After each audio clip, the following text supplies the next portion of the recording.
আগে যখনই আমরা ক্লায়েন্টের সাথে সেলসের বিষয়ে কথা বলতাম তখন ক্লায়েন্ট বলতো যে ভাই আমার সেলস চাই, এত ফানেল টানেল করে আমার কখন সেল হবে, এটার জন্য প্রচুর এক্সপেন্ড করতে হয়, কিন্তু আমি কোনো এ ধরনের কোনো কার্যক্রম করতে চাচ্ছি না, আপনারা যদি পারেন সেল এনে দেন, আদারওয়াইজ আপনাদের সাথে আমরা কাজ করব না। ফাইন, তাদের সাথে ওভাবেই কাজ করা হতো, বিকজ আপনি যখন অ্যাড রান করবেন সেটার মাধ্যমে কতটুকু অ্যাড রেজাল্ট পাচ্ছেন সেটা ডিপেন্ড করে আসলে আপনি কতটা কার্যক্রম করে আসতেছেন বা কতটা পদক্ষেপ আপনি গ্রহণ করে আসতেছেন আপনার সেলের জন্য। কিন্তু ইদানিং আমরা খুব খেয়াল করতেছি যে আমাদের কনজিউমার বা ক্লায়েন্টস তারা খুব চায় যে সেলস হোক ফানেলের মাধ্যমে। তারা যখনই আমাদের কাছে আসে তখনই তারা বলে যে ভাই আমরা কিন্তু সেলস ফানেলের মাধ্যমে করব, সো প্রতিটা পদক্ষেপ যাতে আমরা পারফেক্টলি করতে পারি সেই বিষয়ে কিন্তু আপনাদের হেল্প চাই। আচ্ছা ফাইন, এটা খুবই ভালো কথা, আমরা খুবই চেষ্টা করতাম আগে সেলস ফানেলের মাধ্যমে মূলত সেল করতে, কিন্তু এখানে অনেকগুলো প্রক্রিয়া আছে যেগুলো আসলে সবাই স্কিপ করতে চেত। সো আসসালামু আলাইকুম, this Sanas Mahbub from Digimar creative. আজকে আমরা জানবো সেলস ফানেল মূলত কি এবং একটি সেলস ফানেল কিভাবে পারফেক্টলি ক্রিয়েট করা যেতে পারে। তাহলে আমরা শুরু করি। প্রথমত সেলস ফানেল হলো এমন একটি প্রক্রিয়া যার মাধ্যমে একটি সম্ভাব্য গ্রাহককে প্রকৃত গ্রাহকে পরিণত করা হয়। এখন বলতে পারেন সম্ভাব্য গ্রাহক আবার প্রকৃত গ্রাহক হয় কিভাবে? যেমন আপনার একসাথে 10টা মুদি দোকান আছে, যেই মুদি দোকানে আপনি বসে আছেন আশেপাশে আপনার যারা মুদি দোকানে বসে আছে তারা কিন্তু কম্পিটিটর। এখন আপনাদের 10 জনের কাছে যারা আসতেছে সবাই কি আপনার সম্ভাব্য গ্রাহক? হ্যাঁ, অবশ্যই সবাই আপনার সম্ভাব্য গ্রাহক, কিন্তু দিন শেষে গ্রাহকটি যেই দোকান থেকে পারচেস করে নিয়ে যাচ্ছে তিনি হচ্ছে তার প্রকৃত গ্রাহক। কিন্তু এই সম্ভাব্য গ্রাহককে আপনিও চাইলে আপনার গ্রাহকে পরিণত করতে পারতেন। এই গ্রাহককে পরিণত করার যেই জার্নিটা সেটাকে মূলত বলা হয় সেলস ফানেল, গ্রাহকের যাত্রা, যা মূলত সচেতনতা থেকে শুরু করে পারচেস পর্যন্ত হয়ে থাকে। সো এখন আমরা জানবো সেলস ফানেলের কিছু ধাপ, যেই ধাপগুলো কমপ্লিটের মাধ্যমে একটা সেলস ফানেল ক্রিয়েট করা যায়। সাধারণত সেলস ফানেল কয়েকটি ধাপে ভাগ করা হয়। প্রতিটি ধাপে গ্রাহক কিছু নির্দিষ্ট ক্রিয়াকলাপ সম্পাদন করে যা তাকে পরবর্তীতে ধাপে নিয়ে যায়। প্রথম হচ্ছে সচেতনতা অথবা অ্যাওয়ারনেস।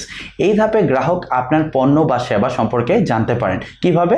ডিজিটাল মার্কেটিংয়ের মাধ্যমে, সোশ্যাল মিডিয়া পোস্টের মাধ্যমে, ব্লগ পোস্টের মাধ্যমে হতে পারে, বিজ্ঞাপনের মাধ্যমে হতে পারে। তাই গ্রাহকদের দৃষ্টি আকর্ষণ করা এবং তাদেরকে আপনার ব্র্যান্ড সম্পর্কে জানানো অনেক বেশি ইম্পর্টেন্ট, এবং এটা হচ্ছে ফানেলের প্রথম ধাপ। এখন আমরা যদি দ্বিতীয় ধাপ নিয়ে কথা বলি সেটা হচ্ছে ইন্টারেস্ট অথবা আগ্রহ। এই ধাপে গ্রাহক আপনার পণ্য বা সেবা সম্পর্কে আরো বেশি জানতে চায়। কিভাবে জানতে চায়? তথ্যপূর্ণ ইমেইলের মাধ্যমে আপনি জানাতে পারবেন, ওয়েবিনারের মাধ্যমে জানাতে পারবেন, বিভিন্ন ব্লগ পোস্টের মাধ্যমে জানাতে পারবেন, সোশ্যাল মিডিয়া এঙ্গেজমেন্টের মাধ্যমে জানাতে পারবেন। সো আপনি এতগুলো কাজ কেন করবেন? এতগুলো কাজ করার একটাই কারণ হচ্ছে গ্রাহকের আগ্রহ বাড়ানো এবং তাকে আরো অনেক বেশি তথ্য প্রদান করা যাতে তিনি সিদ্ধান্ত নিতে পারে আপনার প্রোডাক্ট সম্পর্কে। বিকজ বাজারে কিন্তু অনেক প্রোডাক্ট আছে, কিন্তু এই প্রোডাক্টের মধ্যে আপনারটাই সেরা, সেটা কিন্তু আপনাকে প্রকাশ করতে হবে, আপনাকে বুঝাতে হবে। অবশ্যই আপনি সেল করতে যাবেন না, কিন্তু তাকে বুঝাতে হবে যে এই প্রোডাক্টের এই ফেসিলিটিস আছে, আপনি চাইলে গ্রেড করতে পারেন, otherwise it's totally up to you, আপনি আপনার মতো সিদ্ধান্ত গ্রহণ করতে পারেন, বাট আপনাকে অবশ্যই জাল বিছিয়ে আসতে হবে। তৃতীয়টি হচ্ছে কনসিডারেশন অথবা বিবেচনা।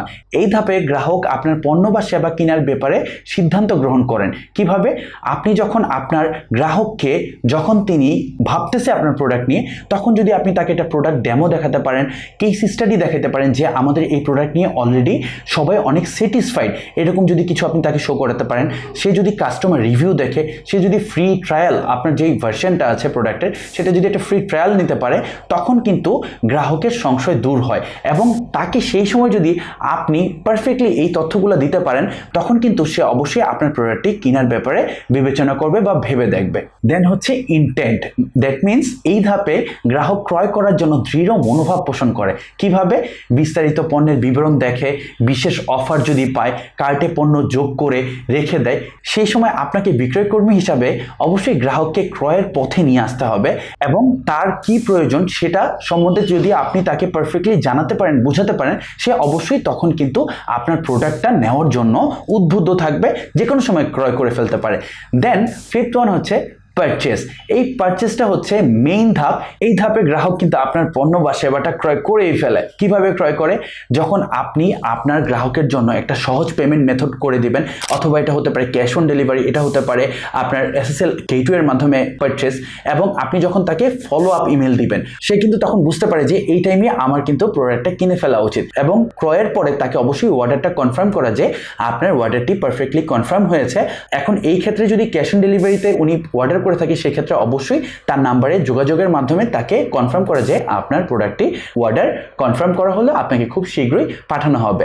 সো এই সময়টা অনেক বেশি গুরুত্বপূর্ণ, তাই এই সময়ে গ্রাহককে পরিপূর্ণ সেবাটা যদি আপনি দেন তখনই আপনি তার কাছে পরবর্তীতে সেল করতে পারবেন। দেন লাস্ট ওয়ান হচ্ছে লয়্যালিটি, অনুগত্য। এই ধাপে গ্রাহক আপনার পণ্য বা সেবার সাথে সন্তুষ্ট এবং পুনরায় ক্রয় করতে আগ্রহী হন। কিভাবে?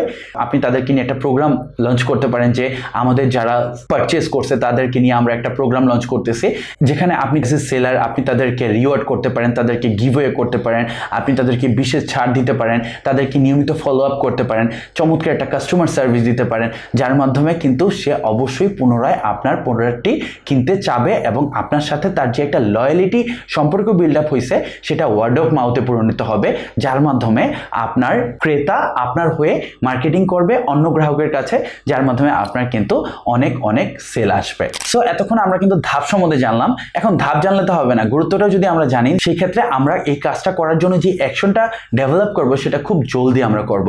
সো গুরুত্বটা আমরা জেনে নিচ্ছি। প্রথম গুরুত্ব হচ্ছে প্রক্রিয়ার প্রতিটি ধাপকে নিয়ন্ত্রিত করা।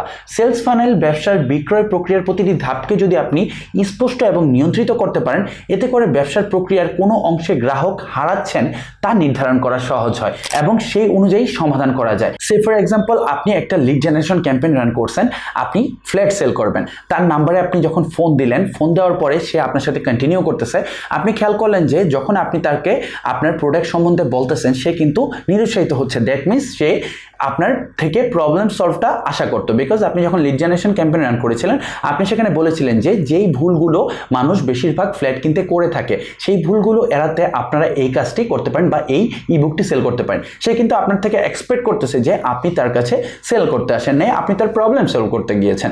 সো আপনাকে অবশ্যই ওভার ফোন আপনার তার প্রবলেম সলভ করতে হবে। তাকে যদি আপনি সেল করতে চলে যান খুব ডিরেক্টলি, সে ভাববে যে হ্যাঁ ফাইন, সেও আমার কাছে সেল করতে আসছে, সে কিন্তু কনভার্ট হবে না। দ্যাট মিনস আপনি সেলস ফানেলের মাধ্যমেই কিন্তু এগুলো বুঝতে পারবেন যে আপনার কোথায় আসলে আপনি আপনার এক্সপেক্টেড যে গ্রাহক সেটাকে হারিয়ে ফেলতেছেন।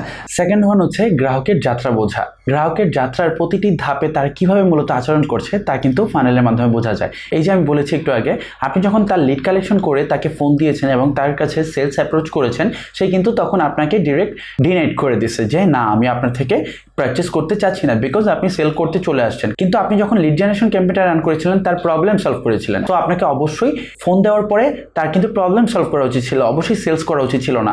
তাই সেলস ফানেল আপনাকে প্রতিটি গ্রাহকের ধাপে ধাপে তাদের মূলত কি আচরণ করছে সেটা কিন্তু আপনি খুব সহজেই আইডেন্টিফাই করতে পারবেন। এতে করে আপনারা যারা ব্যবসায়ী আছেন গ্রাহকের প্রয়োজন অনুযায়ী কৌশল তৈরি করতে পারবেন। থার্ড ওয়ান হচ্ছে ফলাফল মূল্যায়ন। প্রত্যেক ধাপে যখন গ্রাহকের অগ্রগতি আপনি দেখতে পারবেন সেই অনুযায়ী স্ট্র্যাটেজি আপনি ডেভেলপ করতে পারবেন। এই যে আপনি যখন তাকে ফোন দিয়েছেন প্রবলেম সলিউশন যদি করেন তখন আপনি কিন্তু বুঝতে পারবেন সে আপনার সাথে রিলেট করতেছে।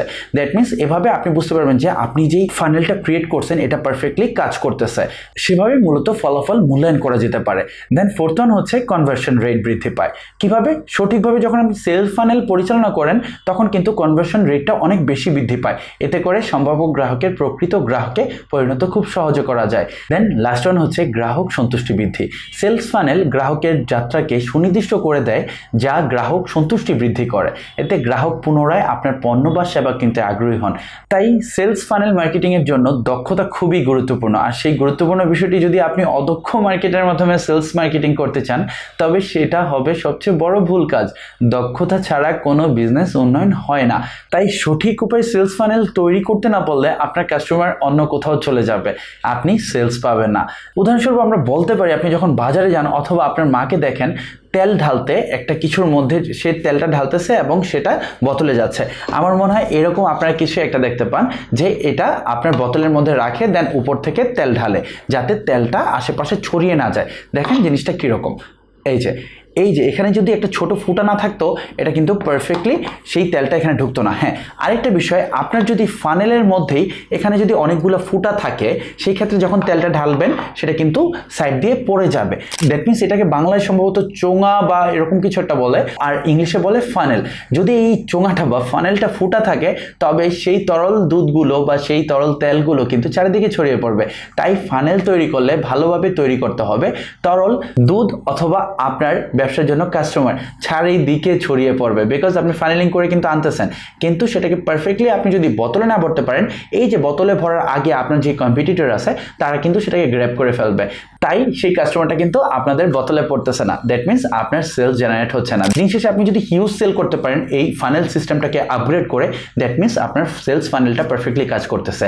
তাই আমরা বলতে পারি একটি সঠিক সেলস ফানেল তৈরি এবং পরিচালনা করলে আপনার ব্যবসায় বিক্রয় বৃদ্ধি এবং গ্রাহক সন্তুষ্টি পারফেক্টলি নিশ্চিত করা যায়।